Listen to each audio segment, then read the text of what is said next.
تو اللہ تبارک و تعالیٰ نے اس زکوٰۃ کو ہر مال میں اللہ نے واجب نہیں کیا. آپ کے گھر کے اندر زکوٰۃ نہیں ہے. آپ کے جو اگر کسی کے پاس گاڑی ہو, کوئی کسی کے پاس ہوٹل یا کوئی کسی طرح کی عمارت ہے, عمارتوں میں نہیں ہے. آپ کے دکان کے اندر جو سامان ہے, فریج ہے, فریزر ہے, ان میں زکوٰۃ نہیں ہے. لیکن جو آپ نے کاروبار کے لیے جو چیزیں رکھی ہوئی ہے, جو لوگ خرید کے لے کے جاتے ہیں, آپ پیسے لیتے ہیں, پھر دکان میں سامان لاتے ہیں, جو چیزیں جو آپ خرید و فروخت کے لیے لے کے جاتے ہیں, اس میں زکوٰۃ ہے. اس کو کہتے ہیں عروض التجارہ, تجارت کے سامان. جو ثابت چیز ہے نا جو آپ استعمال کریں, ان میں نہیں ہے.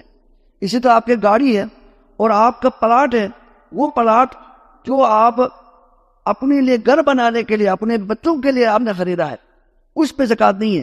لیکن کوئی ایسا پلاٹ اس کا ہو کہ اس نے بزنس کے لیے, اس نے اور اس کو زیادہ بعد میں بیچ کر فائدہ لینے کے لیے